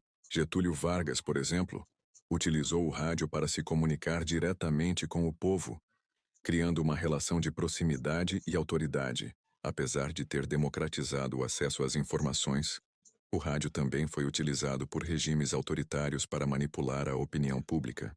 A censura, a propaganda e a distorção de fatos tornaram-se estratégias comuns em diferentes períodos históricos. Durante a ditadura militar no Brasil, 1964-1985, por exemplo, o rádio foi utilizado para fortalecer a narrativa oficial, censurar opiniões contrárias e disseminar notícias controladas. Programas de rádio eram usados para promover o patriotismo, a moral e os valores do regime, muitas vezes silenciando vozes dissidentes. Em outros contextos, o controle do rádio por governos autoritários limitou a pluralidade de opiniões, criando uma atmosfera de manipulação que dificultava a manifestação de opiniões contrárias ou críticas. Com o advento da televisão, do telefone, da internet e das plataformas digitais, o rádio passou por novos desafios e oportunidades. Apesar da concorrência, o rádio manteve sua importância, especialmente em regiões onde o acesso à internet ainda é limitado, ou onde a transmissão ao vivo e a simplicidade de uso fazem dele uma mídia acessível. Hoje o rádio digital, os podcasts e as plataformas de streaming ampliaram o alcance do conteúdo radiofônico, permitindo uma maior diversidade de vozes e estilos. No entanto, o rádio também enfrenta questões relacionadas à desinformação, fake news e manipulação de conteúdo, que continuam a ser desafios contemporâneos. A história do rádio é marcada por seu papel dual, uma ferramenta poderosa de divulgação cultural, que democratizou o acesso à informação e ao entretenimento, e uma arma de manipulação política. O rádio permanece como uma mídia fundamental na história da comunicação mundial, cuja influência é sentida até hoje, tanto pelo seu potencial de promover o diálogo e a cultura, quanto pelos riscos de manipulação e controle que ainda podem surgir. O seu uso responsável e ético é essencial para garantir que continue sendo uma ferramenta de liberdade, educação e expressão. E aí, Rapaziada, Marcelo? o rádio realmente ele tem um aspecto muito mais assim democrático do que jornal e a mídia impressa no geral, né? Você já parado para pensar o alcance do rádio nas décadas de 30, 40, 50, quando começou a difundir o rádio no mundo, com as transmissões, porque eles chegam a lugares ermos, né, cara? Então, você poderia estar num recanto aí do Brasil ou dos Estados Unidos e para você comprar um jornal, uma revista, você teria que se deslocar distâncias enormes. E, cara, o rádio realmente ele veio para popularizar a informação, e não só a informação, né? A cultura também, né, cara? Músicas, né? O Rogério, você tá mudo. Um ponto. O rádio, ele entra na sua casa. Então já é uma Sim, comunicação que a família se reúne. Então ele, de uma pancada só, ele vai ali ter influência sobre várias pessoas. O rádio entra na casa das pessoas. Ele convida, você então isso conta exatamente. E lembra, Rogério, a gente pode começar a falar sobre cultura na rádio. O rock, quando surgiu, ele surge nas rádios, né? nas Ele rádios. surge, um movimento ali das rádios, e eu lembro que tinha histórias que o adolescente estava escutando o rádio ali, ele levava o rádio até o quarto para escutar mais baixo, e se a mãe ouvisse ele escutando, tá escutando música do demônio, né? É, O rádio ele realmente teve um papel assim de popularização, não só de cultura, telenovelas, né? Você lembra? Não sei se só já contou isso para você, minha avó falava que tinham telenovelas pelo rádio, cara. E eu vou um pouco você mais longe, eu vou um pouco mais longe num assunto aí que eu acho que você está bem mais informado, você pode contribuir bastante. O rádio, Marcelo, ele é a principal ferramenta quando nós vamos falar aí dos movimentos religiosos, os também, religiosos pentecostais, tá? As igrejas também. evangélicas, os pastores souberam e sabem fazer até hoje muito bem o uso da rádio. Então, a rádio ela tem um ponto diferencial em relação à mídia impressa. A mídia impressa você vai até a mídia impressa. Né? Como você acabou de Sim, falar, sim. tinha locais do Brasil que você não tinha essa mídia, você tinha que ir até ela, numa banca, em um jornal em algum lugar, algum comércio. E quando a gente está falando de rádio, como eu falei, O rádio adentra ao ambiente doméstico, o rádio une famílias, o vizinho que não tinha rádio, ele vinha escutar aquele programa naquele determinado horário.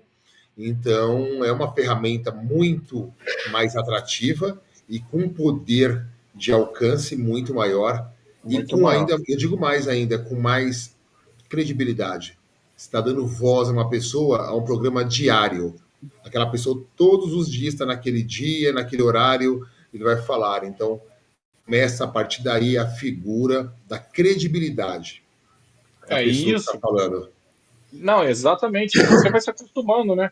Você sabe que aquela hora, olha, eu vou ver o programa do fulano de tal, do fulano de tal, do fulano de tal. É muito comum. Isso, Você... isso, Eu, quando isso. morava no. Todo mundo sabe, eu tenho um viés mais à esquerda. E, cara, eu lembro que eu assistia, eu ouvia a Jovem Pan para ter uma coisa antagônica que eu penso, né? Eu, e era aquilo, eu sabia os horários de programas de pessoas que eu odiava ouvir. Mas, cara, eu dava aquela audiência. O Silvio até brinca, né? O Silvio não tem nem no dial dele. A Jovem Pan. Ele nem salva ali. Pula da Passa direto, Transamérica, passa. Ele nem passa. tem salvo. Mas, cara, eu queria fazer questão de ouvir, sabia os horários do programa. É interessante isso, cara. Que fique E, claro, pô, eu não sou uma pessoa de viés de esquerda e nem de direita, porque para mim isso são discursos para ascender ao poder. Então, assim, só que eu acho que essa emissora citada aí, ela foi muito extremista. Então, assim, ficava até ofensiva a forma como era noticiada as coisas, divulgadas informações distorcidas e com nojo, desprezo, ódio na fala. Então, para mim, isso é muito ruim, sentimento ruim. Então, eu falei, eu prefiro abandonar. E eu fui um ouvinte dessa rádio durante anos, anos e anos.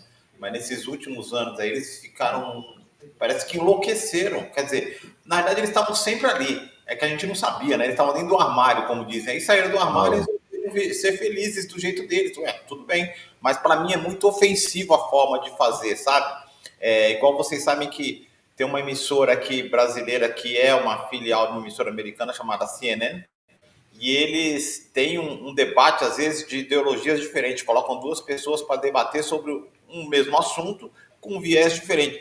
Cara, teve umas vezes que tiveram uns tapas entre eles, tal, ali, né, uma discussão mais acalorada, mas assim, nós são mais pontos democrático. diferentes. Ok, mas quando só tem um lado, e só um lado acha que a verdade absoluta é a sua, aí complicou para mim, entendeu? Aí não dá para mim apoiar de jeito nenhum.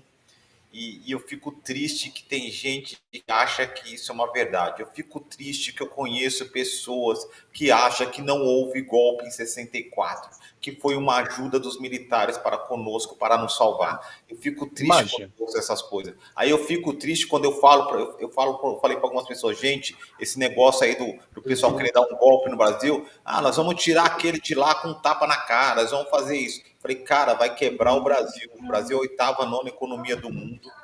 Qualquer tentativa de qualquer lado de tomar o poder à força vai desencadear um problemaço para o Brasil. Graças a Deus não aconteceu nada naquele 8 de janeiro, que para mim também é coisa meia fake, do tipo, não estou vendo que você está invadindo, não estou vendo tudo, entendeu? Todo mundo sabia que os caras, o serviço de inteligência sabia, não tem como não saber, cara. E deixaram fazer aquela balbúrdia lá no dia 8 de janeiro, entendeu? Mas Mas, não é sobre isso que estamos falando. sim, sim. Vocês já devem ter assistido vários filmes. Eu gosto muito de filme de guerra. Tem um teor, às vezes machuca a gente, né? Porque você vê que muita gente morre, né?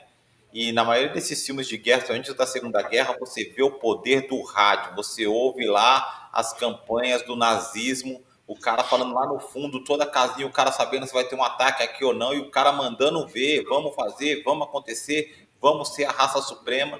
Você ouvia isso sim. Então, tem que falar dos dois lados, né? Assim como a gente viu propaganda, tendências aqui no Brasil ou no exterior, favorecendo esse ou aquele. Então, eu acho que, corroborando o que a gente disse da mídia impressa, a mídia radiofônica também manipula e manipulou muito. Muito, claro, claro. É muito. Você falou do nazismo, da rádio no período nazista. Você sabia que Goebbels, quando ele assume junto com Hitler, né, quando eles tomam o poder na Alemanha ali em 1930, ele pede para Telefunken, para Blaupunkt e para Lowe, que são empresas de tecnologia, para criarem rádios mais baratos, tá? Ele fala isso, ó, a gente quer popularizar o rádio, porque antigamente o rádio era um negócio gigante, que, pô, Claro. algumas famílias tinham, né, ficava ali na sala e todo mundo ia se reunir para ouvir, ou novela, ou isso, ou aquilo. E aí eles criaram um modelo chamado VE301, que a gente ouviu aí o Volksempfänger, né? Meu alemão deve ser horrível, né? Mas tudo bem. Volksempfänger. Esse modelo era o VE301. Até no nome faz referência ao nazismo, porque o 301 aí no caso é o 30, né? 30 de janeiro, 30 de janeiro, que foi quando teve a revolução nazista na Alemanha, cara. Olha que legal. Esse rádio, o Volksempfänger, ele custava 76 Reichsmark, que era mais ou menos aí, para um operário, era 2 semanas de trabalho. Em Ou 2 seja, semanas o cara era conseguia acessível, comprar o era rádio. acessível. Era acessível. Aí, o Goebbels, cara, ele falou, porra, que a gente tem que criar uma coisa mais barata ainda. Aí, se eu não me engano, acho que em 1938, 8 anos depois, eles conseguiram cortar isso pela metade. Eles fizeram um outro rádio, que é o DKE 1938, que é chamado Focinho de... Se você quiser pesquisar aí, até, Silvio, é chamado Focinho de Goebbels. É um rádio assim menor, ele tem um alto-falante aqui, Focinho de Goebbels. Ele O que eu custava acho 35 Reichsmark, cara. O que eu acho interessante disso tudo é que as pessoas que estão nos ouvindo agora ou que vão nos ouvir depois, provavelmente muitas delas não estão associando com uma coisa recente que aconteceu no planeta Terra. A mesma coisa. O Celular. cara que falou, vamos popularizar o rádio, reencarnou depois de um tempo e falou, vamos popularizar um negócio chamado mídia social. Não é o tema, mas é para vocês refletirem sobre o que vai vir semana que Sim, vem. claro. Não, mas Então, eu essa acho que isso conecta, o que o Marcelo está dizendo, conecta claramente quando eles têm. Ele foi muito inteligente, por isso que eu falo, a gente tem que saber analisar as coisas, né? Estamos falando, ninguém aqui vai apoiar o nazismo em si, mas nós temos que reconhecer que Hitler tinha uma oratória muito boa para a época, ele sabia conduzir a massa, sabia mexer com a coisa do patriotismo, e que Goebbels tinha uma visão de comunicação, gente, muito à frente. Muito à frente. Essa ideia do rádio ser popularizado, vamos trazer para os dias atuais, eu jogo para o celular. O celular, hoje, é o maior veículo de manipulação de massa. Está aqui. Claro. Maior do que TV, do que for. E isso aqui popularizou. Deixa eu colocar aqui. Popularizou. Isso aqui ficou barato. Para que todo mundo tenha. Assim como o pacote de dados, que é a internet, que antes você. Estava até brincando, né? Você falava, alguém mandava assim, tipo, te ligar, mas não me liga, não, os créditos. Não tem mais isso. É tudo muito fácil. Quanto mais você entregar isso na Rogério, mão, melhor aumenta o seu mecanismo. Rogério, você fez uma analogia maravilhosa, cara, sobre aí, o focinho de Goebbels. Aí, ó. Olha ele aí, Esse é ó. um rádio. Esse é um A rádio. caixinha, cara. A caixinha. Porque eles eram estantes, os rádios eram enormes. E, cara, foi uma caixinha que popularizou e ficou muito mais barato. E 35 Reichsmarks custava esse menos de uma semana de trabalho. Rogério, você falou uma coisa, cara, que sobre pacote de dados. Na Alemanha nazista, era cobrado um imposto pelo rádio. Os habitantes tinham que pagar um imposto para ouvir as notícias do Reich. Olha aí. Eram 2 Reichsmark por mês. Só com isso, cara, em 6 meses eles conseguiram arrecadar 16 milhões de Reichsmark. Esse dinheiro ia todo para o Ministério de Goebbels, onde ele fazia toda a propaganda nazista. A gente, quando estuda a Segunda Guerra Mundial, a gente estuda sobre propaganda nazista, né? E, cara, esse dinheiro ia todo para poder influenciar a população alemã a apoiar as ideias malucas, né, do senhor Adolf Hitler, Goebbels, Himmler e essa trupe toda aí. Mas a nossa conversa toda, pessoal, só para pegar uma tudo isso que vocês estão ouvindo, ou quem ainda vai ouvir, é para mostrar o poder da manipulação de massa através de veículos de comunicação, seja pela escrita, seja pelo rádio. Vamos falar depois numa próxima sobre TV, mas como isso deixa o povo alienado. Eu lembro esses vídeos remasterizados da Segunda Guerra, que mostram enquanto estava uma carnificina acontecendo na Segunda Guerra Mundial, a sociedade alemã passeando com sua família, tudo bonitinho, alienados, sabe? Achando que estavam ali, que tudo que acontecia era muito bonito, era em prol de alguma coisa maravilhosa. Mas Então, a alienação, ela é um negócio que eu fico chocado quando eu vejo essa alienação. O Rogério e Marcelo, se a gente voltar um pouco no tempo, é difícil a gente personificar aquelas pessoas daquela época, mas se a gente fosse alemão, branquinho, de pura descendência alemã, e vem o seu líder e fala assim, olha só, tá vendo? Essa doença que aconteceu, foi o que aconteceu, tá? Isso é história. Essa doença que está acontecendo aqui é porque houve a miscigenação de raças. Aqueles caras transmitiram doenças para nós. Então, se só a nossa raça prevalecer, as doenças serão erradicadas do planeta e viveremos todos felizes. Então, esse foi um dos discursos usados para inflamar o próprio povo, para falar assim, tem que ter uma raça única, que no caso é a nossa, claro, né?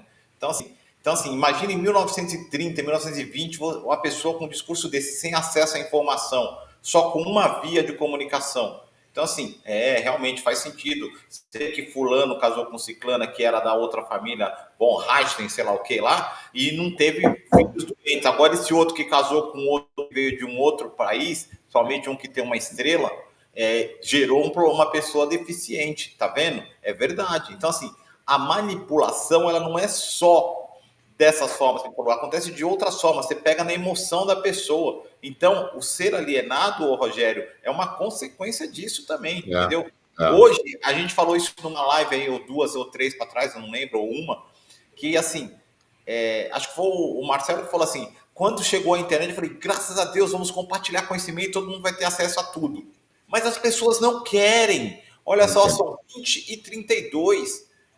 Devia ter mais de 1.000 pessoas nessa live agora. Não tem. Por quê? Ah, não, vou ver minha vida cotidiana, entendeu? E esses caras vão falar aquilo que eu não quero ouvir. Entre aspas, tá tudo certo. Mas daí depois reclama do governo A e do governo B, cara. E se troca do governo A pro B ou pro C, e o cara faz a mesma coisa, vai falar, são todos iguais. Mas eu não posso jogar meu voto no lixo. Eu tinha que votar em alguém. Aí eu votei nesse mesmo. Cara, olha o pensamento. Por isso que eu falo de novo, a gente tem os governantes que merecem, cara. É alienação, é dolorida. Mas a gente tem... As pessoas não querem aprender, não querem estudar. O Marcelo falou coisa aqui que eu não sabia. E olha que eu gosto de estudar, hein? Ele falou das questões dos valores que eram envolvidos lá na Alemanha para comprar o rádio. E eu não tinha a menor noção dos valores, entendeu? Assim, então, o cara foi atrás, o cara estuda.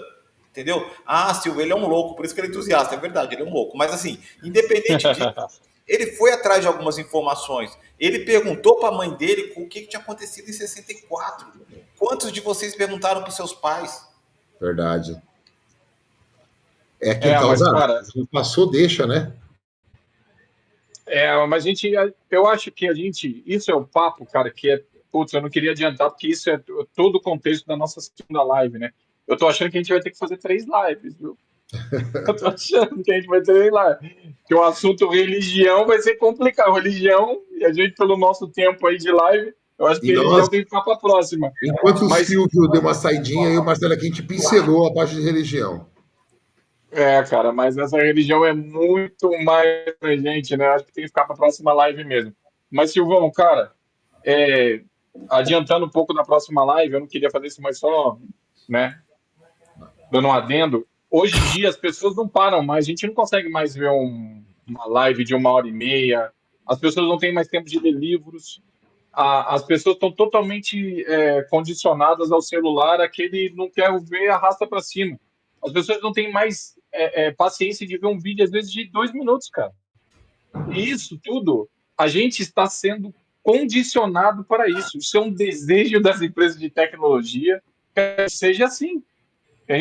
Porque, sendo assim, a gente vai estar ativando, né, a dopamina no nosso cérebro e a gente vai estar deixando de ter o senso crítico analítico. A gente vai deixando de. O cérebro é como se fosse um músculo. Você não exercita ele, ele atrofia.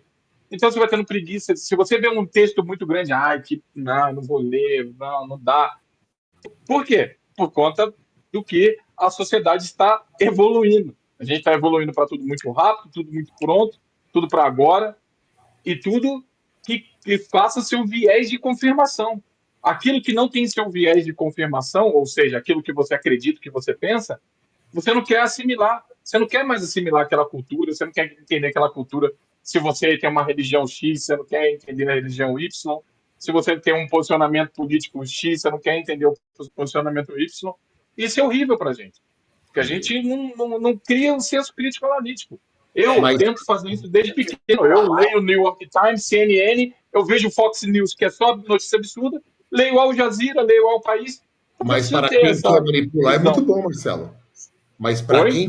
para quem quer manipular, Silvio Marcelo, para a política em si, que é para dividir, é maravilhoso isso. É claro, mas isso é um Maravilhoso. projeto de poder, cara. Já vi de poder. Vocês acham que o Mark Zuckerberg, você acha que na posse do Trump, você ter Bezos, Zuckerman, o cara da Google, você acha que isso daí não tem a ver com política, não tem a ver com Total, manipulação, não tem a ver total. com uma mudança da estrutura da sociedade, onde a gente não tem mais paciência para porra nenhuma? É isso. Mas até É assim, basicamente isso. é muito interessante isso que vocês estão falando, é verdade. A gente vai ter que continuar essa live na semana que vem, né? Porque ainda tem muita coisa lá. Mas é isso, o que as pessoas estão fazendo? Nós estamos com 1 hora e 32 minutos de live. O que as pessoas querem? Que depois a gente faça o cortezinho de 30 segundos para ela entender tudo que a gente falou em 1 hora e meia. Exatamente. Entendeu? Cara, Silvio, legal que você falou. Sabe o que está em alta agora? Totalmente em alta agora nas redes sociais e também da tecnologia? É uma espécie de uma rede social, tem um aplicativo que você faz leitura dinâmica. Eles pegam um livro, eles já resumem o livro e você escuta, você não lê mais. Cara, isso é E tenebroso, Rogério, isso é tenebroso. só que assim, concordo contigo 100%, só que é o seguinte, isso entrega para aquela pessoa, para o receptor daquela mensagem, um conhecimento, para não usar a palavra medíocre, eu vou usar a palavra mediano. Isso, ela começa a É ter. parte do conhecimento. Eu tenho um pouco de conhecimento de várias coisas. Conhecimento a fundo não tem, porque não se Mas dedicou. é raso, né? Cara, mas tá bombando isso daí. O cara pega um livro que era para ser um livro de 100 páginas, o cara resume o áudio em 15 minutos. Ô, Rogério, o que eu te disse 2 anos e meio atrás, que outro dia você falou, pô, Silvio, tá acontecendo mesmo. Lembra? Eu falei, Silvio, esse negócio de falar do curso, da importância de falar línguas, se comunicar, fazer mandarim e tal. Ele falou, não vai precisar. Os celulares vão vir com uma tradução simultânea e O meu já precisa. faz isso. O meu já faz isso. Preciso. Aí a pessoa fala, para que eu vou estudar aquela língua? Não vai mais, ela vai aqui se comunicar. Se ela vai para um país, ela manda aqui um áudio, fala, põe para o cara ouvir, converte a língua do cara. Eu quero isso daqui, ó. Tá sim. Mas, de novo, tem a ver com um pouco com o que o Marcelo falou. A gente não vai, assim como a gente vai para a academia, entre aspas, treinar os músculos, e o Rogério é o nosso personal trainer, treinar os músculos, a gente não vai treinar os músculos do cérebro. Então, cada vez a gente vai ficar mais dependente das tecnologias, das coisas que alguém criou. Então, por exemplo, quando o cara fala assim, a IA vai acabar com essa profissão, com aquela profissão, vai. E você vai seguir o que alguns programadores, alguns cabeças pensaram sobre aquilo. Aí sabe o que isso acontece, Silvio e Marcelo? Do Karnal tem uma semana e meia, mais ou menos.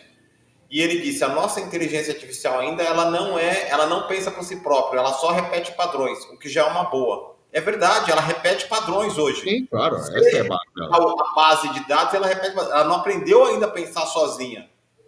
Então, assim, o grande terror de todo mundo com esse negócio de IA vai ser a Skynet? Quem é mais 40 mais sabe o que eu tô falando. Claro, Skynet. claro.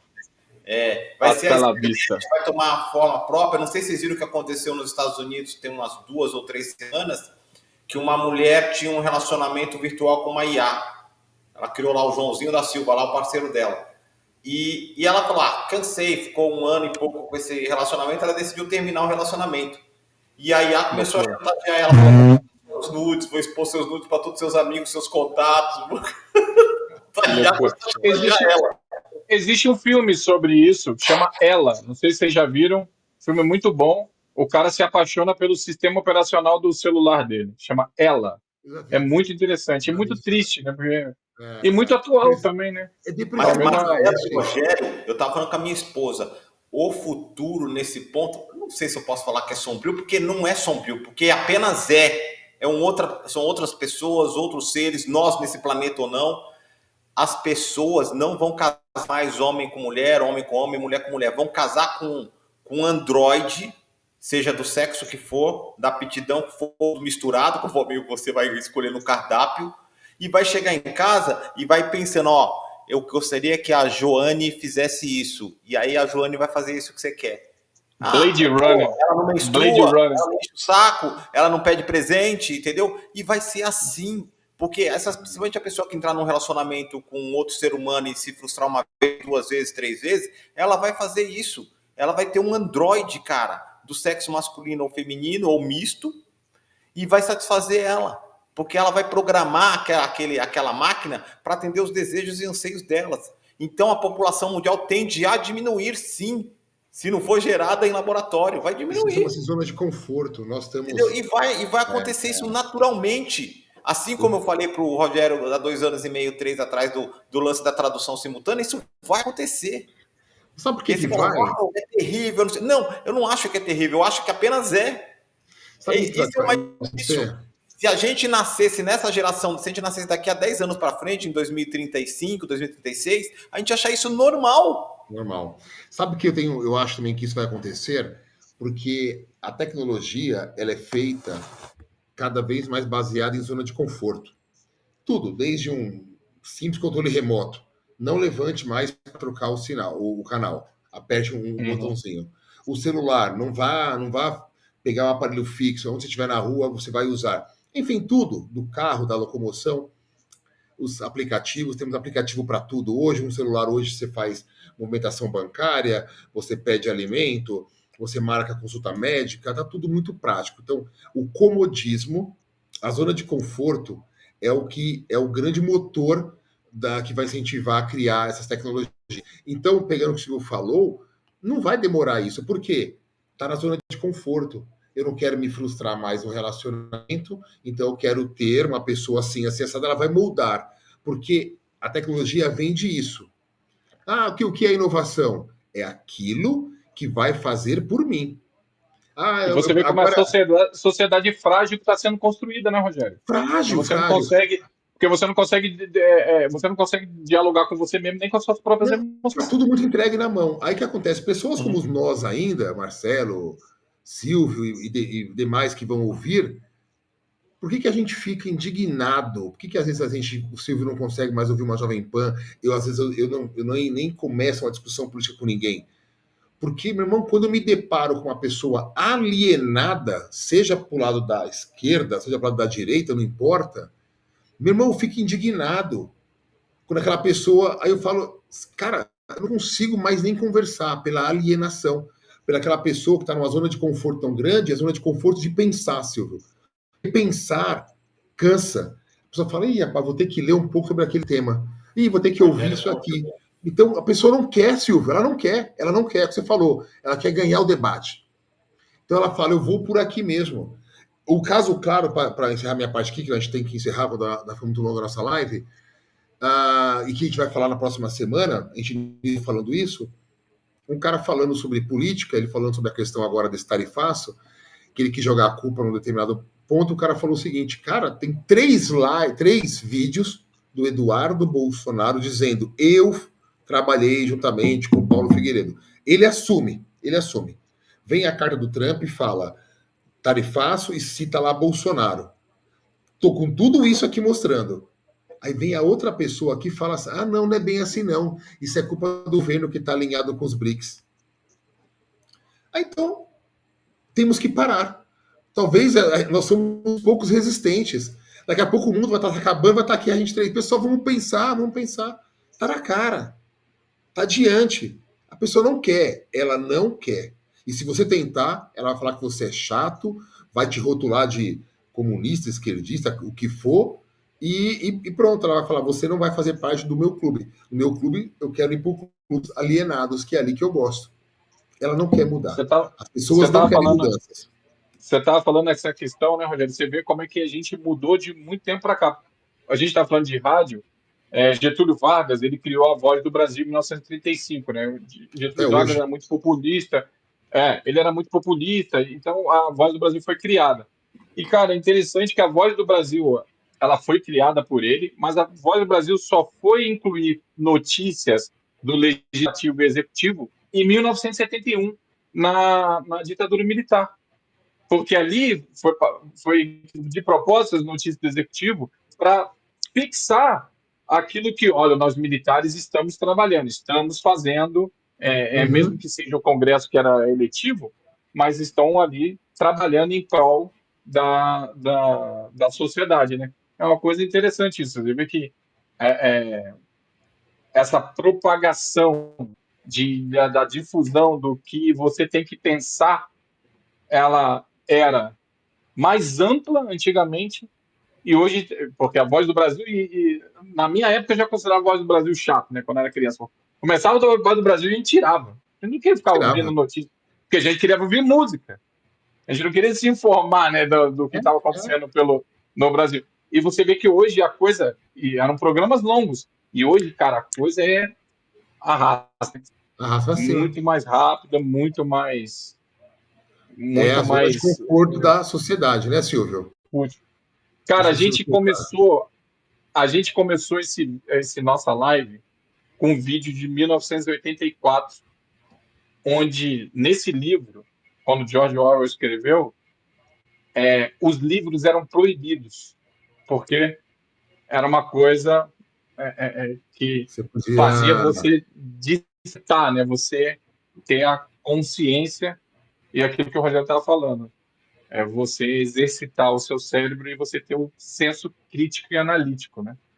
E você vê que a gente deu volta, conversou sobre tudo. E o 1984 é um livro até que eu prometi para vocês, né? Eu vou Está mandar esse livro para recente. vocês. Está recente mais esse livro. É recente demais, cara. É muito Nunca foi tão recente. recente. Vai, Silvio. Bom, pessoal, queria agradecer vocês dois a participação mais uma vez. Queria agradecer a você que assistiu, a você que está assistindo agora, porque em outro tempo e horário. Comentem aqui, façam seus comentários aqui embaixo, coloque sua opinião. Nós não somos donos da verdade, mais uma vez. A gente quer gerar a discussão, gerar o aprendizado com ela. E assim sucessivamente. Tá bom? Vamos terminando essa live aqui, agradecendo a todos aí. Semana que vem a gente volta com assuntos bem interessantes. Religião, por exemplo, é um assunto bem interessante. A religião manipula ou não? É assunto, viu? Aff, Maria. Aí é perigoso. É um terreno Deixe bem seu delicado. dízimo para Deus. Abraço a Valeu, todos gente. aí. Boa semana e sigam a gente nas redes sociais, dê o seu like, compartilhe. Em breve esse vídeo também vai ter os cortes nas mídias sociais. Abraço a todos. Valeu. Boa noite, gente.